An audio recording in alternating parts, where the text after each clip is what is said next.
პირველ რიგში ნაპოვნ ამ წარწერას მე განსაკუთრებულ ყურადღებას მივაქცევ. ამ წარწერაში მოხსენებული არიან წმინდანი თეოდორე, როგორც ვფიქრობ, წმინდან თეოდორე ტირონი, რომლის სახელობისაც იყო პირველ რიგში ყოფილი ქართული მონასტერი. შემდეგ ორი საერო პირი, მარუან და ბურზ.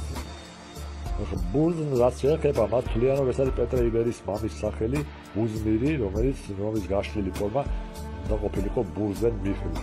და ასე აღადგენენ წარწერაში, თუმცა ეჩვეულ პადებს ის რომ წარწერაში ჩვენ კარაგის ნიშნები არ გვხვდება.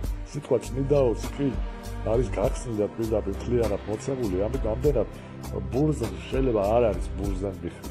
არამედ შეიძლება იყოს ბურზ აკი ან რაღაც ამგვარი გაცნების დარჩით სულიად სხვა პიროვნების სახელი.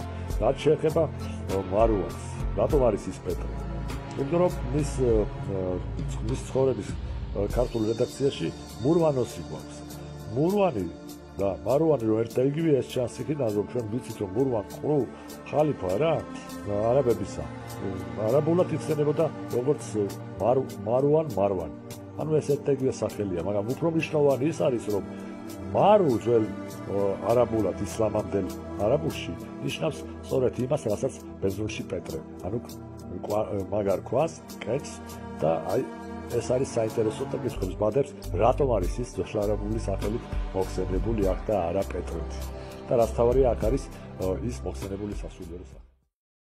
ეს კი იმაზე მეტყველებს, რომ წარწერის შექმნის ქვედა ქრონოლოგიური ზღვარი 438 წელია, ზედა კი პეტრეს გარდაცვალებისა 491 წელი.